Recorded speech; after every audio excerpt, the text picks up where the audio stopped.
बाजार पर थोड़ी और बारीकी से नजर डालते हैं, देखते हैं कहां आज बुल्स का वर्चस्व था और कहां बेयर्स ने बाजी मारी। सबसे पहले निफ्टी पर नजर डालिए। आपने लगभग 68 पॉइंट की गिरावट देखी इस इंडेक्स पर और 12,031 के आसपास ये इंडेक्स बंद हुआ। दिन का उच्चतम लेवल था 12,133 और आपने दिन का लो लेवल देखा लगभग 11,890। तो 113 पॉइंट की ट्रेडिंग रेंज में ये इंडेक्स घूमा और ज़्यादातर आज आपको बेयर्स का कब्जा दिखा निफ्टी पे। दूसरे दिन आप गिरावट देख रहे हैं इस इंडेक्स पर और आपने करीब फ्राइडे और आज के सत्र में लगभग 100 पॉइंट का नुकसान देखा है, लेकिन ये कोई ख़ास नुकसान नहीं है। अगर आप इससे पहले रैली देखें तो फरवरी 3 से लेकर फरवरी 6 4 ट्रेडिंग सेशंस में आपने लगभग 430 पॉइंट की रैली देखी है निफ्टी पर, तो ये इंडेक्स हल्का सा सुस्त आ रहा है। इसी तरीके से बैंक निफ्टी पर नजर डालिए। आपने लगभग 144 पॉइंट की गिरावट आज बैंक निफ्टी पर आती हुई दिखी। ये इंडेक्स लगभग 31,058 के आसपास बंद होता हुआ दिखा। ट्रेडिंग रेंजेस देख लेते हैं दोनों इंडिसेस की। आपने लगभग 113 पॉइंट की ट्रेडिंग रेंज निफ्टी में देखी और लगभग 300 पॉइंट की ट्रेडिंग रेंज आपने बैंक निफ्टी पर देखी। इसी तरीके से सेंसेक्स पर लगभग 375 पॉइंट की ट्रेडिंग रेंज थी। दोनों इंडिसेस पर आज लाल निशान था, लेकिन यह कोई ज़्यादा चिंताजनक बात नहीं है क्योंकि उससे पहले 4 सेशंस में आपने बहुत ज़बरदस्त तेज़ी देखी है। एडवांस डिक्लाइन रेशियोज देखते हैं किस तरीके से बुल्स और बेयर्स पोजीशन थे। मंडे के दिन आज आपको देखने को मिला कि ज़्यादातर कब्जा बेयर्स का था सेंटिमेंट पे। एडवांस डिक्लाइन रेशियो निफ्टी पर जहां पर 50 शेयर हैं, सिर्फ 10 ही ऐसे शेयर थे जो हरे निशान में बंद हुए। 40 में आपको काफ़ी गिरावट दिखी। इसी तरीके से सेंसेक्स के 30 शेयर्स में से सिर्फ 7 ऐसे शेयर्स थे जहां पर आपको हरा निशान देखने को मिला और बाकी 23 लाल निशान में बंद हुए। गिरावट का दौर बैंक निफ्टी पर ज़्यादा था। 12 में से 11 बैंकिंग स्टॉक्स जो हैं वो आपको लाल निशान में बंद होते हुए दिखे और एफएनओ जहां पर दिग्गज इंस्टीट्यूशनल इन्वेस्टर्स पोजीशंस लेते हैं वहां पर भी बेयर्स का सेंटिमेंट पे कब्जा था। 150 में से आपने 30 ऐसे फ्यूचर्स देखे जो सिर्फ हरे निशान में बंद हुए और 111 ऐसे फ्यूचर्स थे जो लाल निशान में बंद हुए। एफएनओ में 19 में से 18 सेक्टर्स आज लाल निशान में बंद हुए जहां पर बेयर्स का कब्जा था और सिर्फ फर्टिलाइजर सेक्टर ऐसा था जहां पर आपको हरा निशान देखने को मिला। यही पिक्चर आपको ब्रॉडर मार्केट्स में भी देखने को मिलेगी। ऑलमोस्ट आपको 1:2 का रेशियो एडवांस डिक्लाइन रेशियो में एनएससी और बीएससी पर आता हुआ दिखेगा। तो ये तो हाल था फिलहाल मार्केट इंटरनल्स का। अब नज़र डालते हैं किस हिसाब से कॉल्स और पुट्स पोजिशन हैं ताकि निफ्टी और बैंक निफ्टी पर आपको ये पता चले कि ट्यूसडे के सत्र में कहाँ पोजीशन लेनी चाहिए। हमारे साथ वीरेंद्र जी जुड़े हुए हैं। बहुत बेहतरीन तरीके से वो फ्यूचर्स मार्केट्स में ऑप्शंस को ट्रैक करते हैं और वो आपको बताएंगे कि कहाँ तेज़ी और कहाँ मंदी आपको आनी चाहिए, किन लेवल्स पर। वीरेंद्र जी बताइए। देखिए, डेटा को देख लगता है कि अभी इंडेक्स 12,000 का जो स्तर है उसे तोड़ने के बहुत जल्दी मूड में नहीं है। आप देखिए 12,000 की पुट में अभी आउटस्टैंडिंग वाइज 23 लाख का है और करीब 11,900 की पुट में 16 लाख का, यानी कुल मिला के इस रेंज में 40 लाख पुट खड़ी है। तो 11,950 यानी आज का लो 11,960 एक स्ट्रॉन्ग सपोर्ट जोन के तौर पे काम करेगा। ऊपर टसल, फाइट और शॉर्ट कवरिंग जो लेवल जनरेट करेगा वो है, याद रखिए, 12,100 पे आउटस्टैंडिंग हुआ 31 लाख का पहुंच चुका है और वहीं आज सबसे बड़ी कॉल राइटिंग हुई है। तो नीचे 11,950 और 12,100 ऊपर की तरफ। जहां तक निफ्टी बैंक का सवाल है, 31,000 का जोन और 30,900 इसके लिए बहुत स्ट्रॉन्ग सपोर्ट जोन है। यही दो ये स्ट्राइक्स लगभग 10 लाख का आउटस्टैंडिंग वाई होल्ड करती हैं। तो ये 30,900, 30,920, 30,950 बहुत स्ट्रॉन्ग सपोर्ट जोन है। ऊपर दो स्ट्राइक्स में सबसे बड़ा ओआई खड़ा है, वो है 31,500, 31,400 की स्ट्राइक, यानी पॉलिसी डे का हाई, यानी करीब 31,440, 31,500 एक स्ट्रॉन्ग रेजिस्टेंस के तौर पे काम। चलिए, ये आंकड़े आपके सामने हैं ही।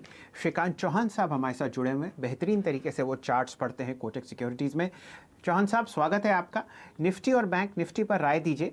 लगातार दूसरे दिन हल्का सा लाल निशान आपने निफ्टी पे देखा। 100 पॉइंट हमने गंवाए हैं फ्राइडे और मंडे के बीच में, लेकिन उससे पहले 4 सेशन में करीब 430 पॉइंट की रैली आपने निफ्टी में देखी।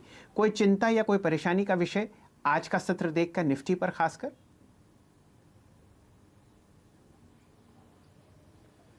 गुड इवनिंग शैल जी। देखिए, वैसे जो निफ्टी में जो इतनी बढ़ोतरी हमने देखी थी उसमें एक छोटा सा करेक्शन आना काफ़ी नीडेड था और इसी वजह से मुझे लगता है कि हमने वो करेक्शन देखा और उस करेक्शन में आज 12,000 के करीब अभी जैसे वीरेंद्र ने बताया कि वहाँ पे काफ़ी अच्छा एक ओपन इंटरेस्ट खड़ा है 30-32 लाख के करीब का और उसमें हमने एक कोई भी अनवाइंडिंग देखी नहीं, तो इसीलिए मार्केट ने आज लास्ट में आखिरी जाते जाते एक रिबाउंड दिखाया। बट मुझे ऐसा लगता है कि अगर शायद कोई भी अगर वर्ल्ड में अगर वीकनेस अगर या शायद ग्लोबल क्यूज अगर वीक हो तो हम ज़्यादा से ज़्यादा 11,950 11,900 तक गिर सकते हैं। तो इसी वजह से मुझे लगता है कि 11,850 के स्टॉप लॉस के साथ एक पोजीशंस लॉन्ग की रखे निफ्टी के ऊपर और टारगेट्स फाइनल रखे 12,350 का। मुझे लगता है कि एक शायद इसमें हायर बॉटम बन सकता है और हम वापस एक बार प्रीवियस हाई के काफ़ी नज़दीक जा सकते हैं। साथ ही साथ बैंक निफ्टी में भी सिमिलर फॉर्मेशन है, 30,900 के करीब काफ़ी अच्छा सपोर्ट है और 31,50 के रेंज में बैंक निफ्टी लिया जा सकता है। टारगेट्स रहेंगे 31,500 के। चलिए, दोनों मेन इंडिसेस पर श्रीकांत चौहान साहब बुलिश हैं और वो ये मान के चल रहे हैं कि ये हल्का सा डिप है और यहाँ पर आप एक लॉन्ग पोजीशन बना सकते हैं। दोनों इंडिसेस में टारगेट्स और स्टॉप लॉसेस आपके सामने हैं। श्रीकांत जी, इंडिविजुअल स्टॉक्स डिस्कस करते हैं। सबसे पहले टाटा स्टील पर ध्यान दीजिए। आज ज़बरदस्त वॉल्यूम, आपने लगभग 1200 करोड़ का ट्रांजैक्शन देखा एनएससी पे और स्टॉक 6% से ज़्यादा गिरा मायूस नतीजों के बाद। फिलहाल 200 डीएमए के नीचे आपको टाटा स्टील कैसा लगता है? क्या इसमें हम शॉर्ट पोजीशंस बनाएं या कुछ ऐसा लेवल दिख रहा है आपको खरीदारी का? देखिए, वैसे इसमें जो रिजल्ट के बाद डिसअपॉइंटमेंट हुई है और स्टॉक गिरा है तो उसके जो मैक्सिमम बड़े वॉल्यूम्स जो हुए थे वो हुए हैं 445, 440, 445 के रेंज में हुए हैं। मुझे ऐसा लगता है कि शायद इसमें हमें एक और गिरावट देखने मिल सकती है, लेकिन 430, 435 के करीब इसमें बाय किया जा सकता है क्योंकि वापस हमें एक रिबाउंड एक्सपेक्टेड है और ये स्टॉक अपने जो गैप डाउन ओपनिंग लेवल्स को वापस छू सकता है। तो 490 से लेकर 495 के लेवल्स हम वापस देख सकते हैं। टाइम लगेगा लेकिन करेक्शन में बाय किया जा सकता है। बाय ऑन डिप्स की स्ट्रेटेजी रखें। चलिए, फिलहाल कोई ऐसा रुझान नहीं जहां आप एकदम खरीद सकें, तो आप इसको ज़रा अपने चार्ट पर रखिए। और दो ऐसे स्टॉक्स जहां पर आपको लगभग 5% से ज़्यादा गिरावट निफ्टी में देखने को मिली, वो थे जी एंटरटेनमेंट और महिंद्रा एंड महिंद्रा। श्रीकांत जी, पहले ये 3 स्टॉक्स डिस्कस कर लेते हैं। टाटा स्टील पर आपने राय दी, अब आप बताइए महिंद्रा एंड महिंद्रा और ख़ासकर जी आपको कैसा लगता है चार्ट्स पर? यहाँ पर भी ज़बरदस्त सेलिंग आज देखने को मिली। देखिए, वैसे महिंद्रा एंड महिंद्रा में जो आज का फॉल देखा है हमने वो इतना बड़ा एक्सपेक्टेड बिल्कुल भी नहीं था, लेकिन काफ़ी बड़ा फॉल हुआ है और इसी वजह से उसने इसके प्रीवियस लो को भी तोड़ा है। तो मुझे लगता है कि महिंद्रा एंड महिंद्रा भी फॉर द टाइम बीइंग एक बार अवॉइड करे क्योंकि ये स्टॉक अगर और गिरता है तो शायद 500 के करीब भी जा सकता है। तो करंट लेवल से इससे दूर रहिए। अगर मुझे जी की बात करनी है तो मुझे लगता है यहाँ पे भी एक लगातार बिकवाली का सिलसिला बना हुआ है और अगर इसके प्रीवियस लोज जो 200 रुपए के हैं अगर वो टूटते हैं तो फिर मुझे लगता है कि काफ़ी बड़ा एक ब्रेकडाउन इसमें बन सकता है। तो करंट लेवल से भी मुझे लगता है कि 230-35 के लेवल काफ़ी इंपॉर्टेंट थे, लेकिन इवेंचुअली उसने उस लेवल को भी आज के दिन में ब्रेक किया है।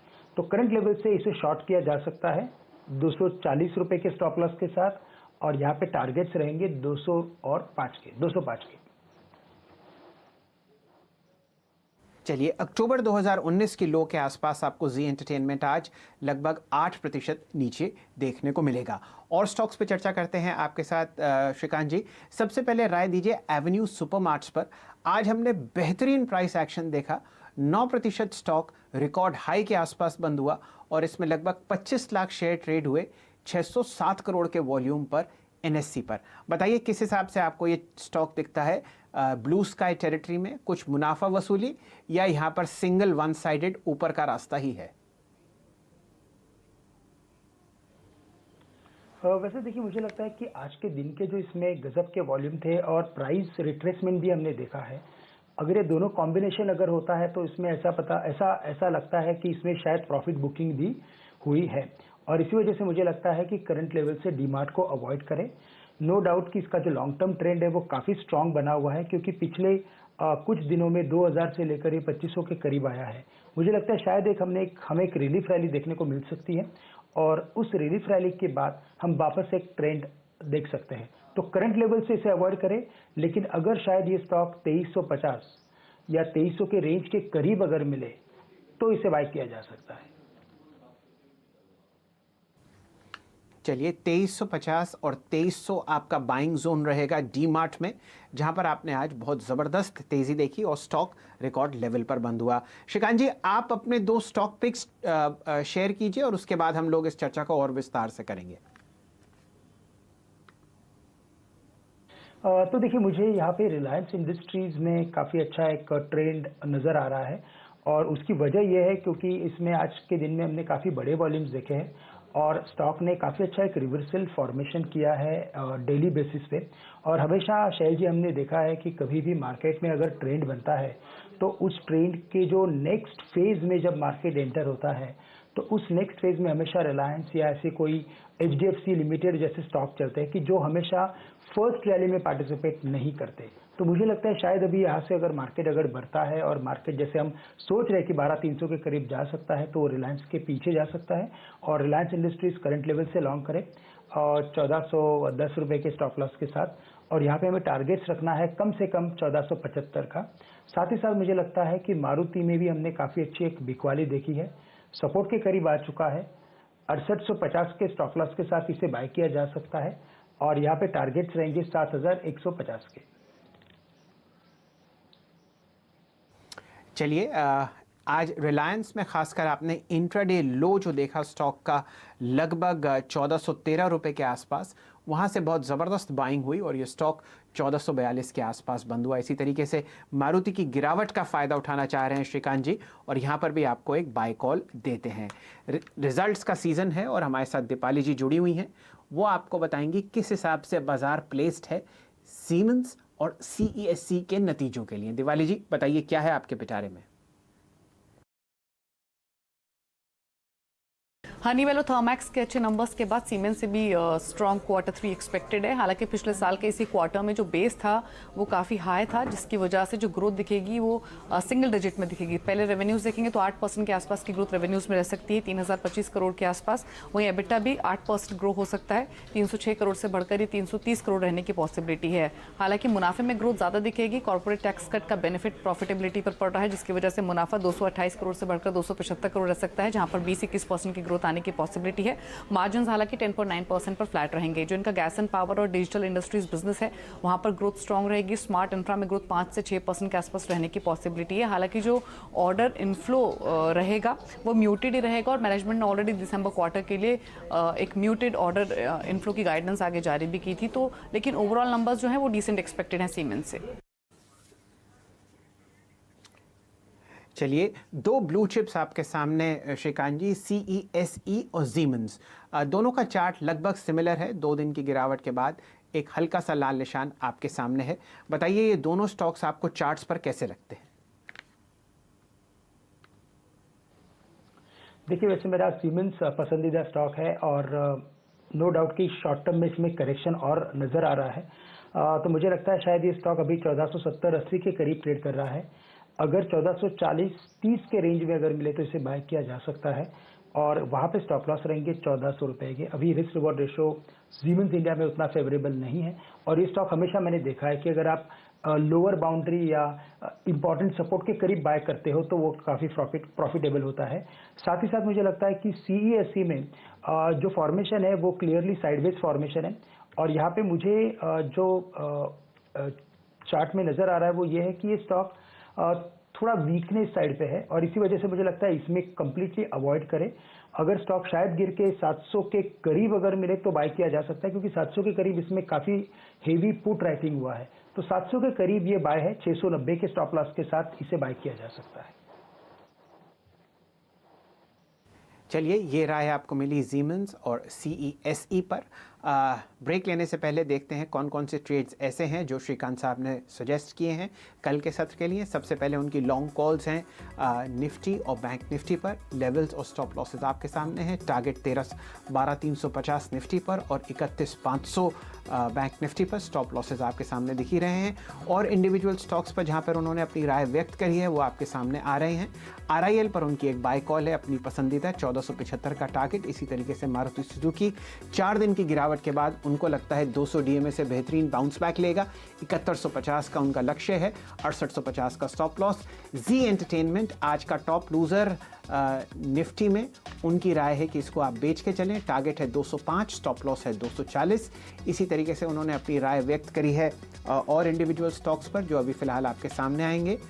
उनमें से उन्होंने अवॉइड लिखा है डीमार्ट पर। और इसी के साथ साथ लेंगे एक छोटा सा ब्रेक और ब्रेक के बाद हाजिर होते हैं, चर्चा करेंगे उन स्टॉक्स की जहां पर आपने आज बेहतरीन रैली देखी, रॉयल ऑर्किड्स, ITDC और खासकर JNFC। जुड़े रहिए हमारे साथ।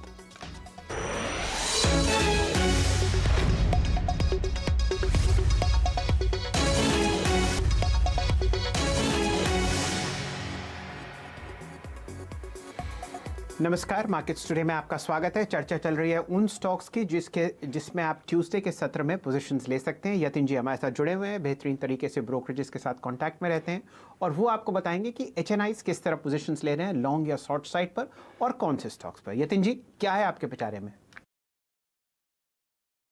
देखिए, मंगलवार के सत्र के लिए जो शेयर डिस्कस हो रहे हैं डीलिंग रूम्स में, उससे ये रुझान आ रहा है कि ऑटो स्टॉक्स में ओवरऑल थोड़ी बहुत सेलिंग देखने को मिली है और अशोक लेलैंड एक ऐसा काउंटर है जहां हमने देखा है कि अच्छी खासी मंदी होने के आसार हैं। यहाँ हमने देखा है कि फरवरी सीरीज़ का ओपन इंटरेस्ट जो है वो करीब करीब 7% बढ़ा और 45 लाख शेयर है जो शॉर्ट ओपन इंटरेस्ट में जुड़े, जिससे डीलिंग रूम्स का अंदाज़ा ये है कि यहाँ थोड़ा बहुत दबाव ऊपरी स्तरों पर बना रहेगा। इसके अलावा निपॉन इंडिया, जो नैम इंडिया भी इसको कहा जाता है, वहाँ HNIs की बहुत बढ़िया खरीदारी है। और अगर आप आज के सत्र में देखें तो मार्केट की जो ओवरऑल वीक सेटअप थी उसके विपरीत ये शेयर चल रहा था और डी रूम्स का मानना ये है कि नैम इंडिया में भी यहाँ से खरीदारी के बढ़िया मौके मिलेंगे शॉर्ट टर्म अपसाइड के लिए। और आखिर में बात करेंगे मार्क्सन्स फार्मा की, जिनके आज नतीजे आने वाले हैं और डीलिंग रूम्स के अगर आप माने तो यहाँ अच्छे नतीजे आने का आसार है।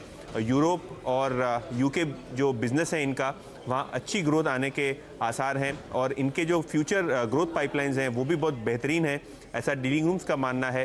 तो शॉर्ट टर्म के लिहाज से यहाँ भी खरीदारी करने की राय है। यतिन जी, श्रीकांत जी, आपके लिए एक सिंपल सा प्रश्न। 5 दिन की लगातार तेजी के बाद आपको निपॉन इंडिया एसेट मैनेजमेंट कैसा लगता है चार्ट्स पर? फिलहाल 388 रुपए पे बंद हुआ है, लगभग 40 लाख शेयर ट्रेड हुए आज NSE पर। देखिए, यहाँ पे काफ़ी अच्छा परफॉर्मेंस है और काफ़ी अच्छे स्टॉक के पैटर्न्स बने हैं। मुझे लगता है कि यहाँ से ये स्टॉक 420 के लेवल्स के करीब जा सकता है। 370 रुपए के स्टॉप लॉस के साथ करंट लेवल से इसे बाय किया जा सकता है। ये आपको एक बाय का रेंज मिला निपॉन इंडिया पर, टारगेट है 420 श्रीकांत जी का। श्रीकांत जी, 2-3 स्टॉक्स पर और ध्यान दीजिए। ITDC पर देखिए, आज 62 करोड़ का ट्रांजैक्शन हुआ और लगभग 19 लाख शेयर ट्रेड हुए। स्टॉक बंद हुआ लगभग 336 पर। यह स्टॉक आपको कैसा लगता है चार्ट्स पर? देखिए, यहाँ पे भी अच्छा खासा एक हायर बॉटम फॉर्मेशन बना है और काफ़ी अच्छे करेक्शन के बाद ये हायर बॉटम बना है। तो मुझे लगता है कि ये स्टॉक भी आने वाले दिनों में 360-370 के लेवल्स को भी छू सकता है, क्योंकि ये काफ़ी हाई बीटा स्टॉक है। करंट लेवल से इसे लॉन्ग करें 315 रुपए के स्टॉप लॉस के साथ। चलिए, ये राय आपको मिली ITDC पर। आप इसमें एक 360 के लक्ष्य के लिए लंबी अवधि का पोजीशन ले सकते हैं। आपसे आखिरी क्वेश्चन चौहान साहब, रॉयल ऑर्किड पर ध्यान दीजिए। आज पूरा होटल सेक्टर बहुत ज़बरदस्त चर्चा में था और ये स्टॉक 20% ऊपर बंद हुआ, लगभग 22.25 लाख शेयर इसमें ट्रेड हुए। कल के सत्र के लिए आपको ये कैसा लगता है? तो शायद जी, देखिए, इसमें भी एक अच्छा खासा मोमेंटम बना है और पिछले मुझे लगता है कि 3 से 4 वीक में अगर आप देखेंगे तो इसमें काफ़ी अप एंड डाउन की एक्टिविटी देखने मिली है, लेकिन जो इसके डिलीवरी बेस्ड वॉल्यूम है वो काफ़ी हद तक काफ़ी अच्छे नज़र आ रहे हैं। तो मुझे लगता है कि ये स्टॉक शायद 105 से लेकर 110 के लेवल्स को छू सकता है। करंट लेवल्स 94-95 के करीब के हैं। 90 रुपए के स्टॉप लॉस के साथ इसे बाय किया जा सकता है। फाइनल टारगेट्स हम रखेंगे 110 के। चलिए, 3 डिजिट में ये स्टॉक जा सकता है। चर्चा हो रही है रॉयल ऑर्किड की और स्टॉप लॉस रखिए 90 पर। फिलहाल मार्केट्स टुडे में हमें दीजिए इजाज़त। था इतना ही समय और जुड़े रहिए CNBC आवाज़ के साथ। सबसे बेहतरीन न्यूज़, सबसे बढ़िया व्यूज़ और एक से एक फर्स्ट क्लास आपको स्टॉक कॉल्स शॉर्ट टर्म के लिए या अपने पोर्टफोलियो में मिलेंगे सिर्फ और सिर्फ CNBC आवाज़ के साथ। हमारे साथ जुड़ने के लिए आपका बहुत बहुत शुक्रिया।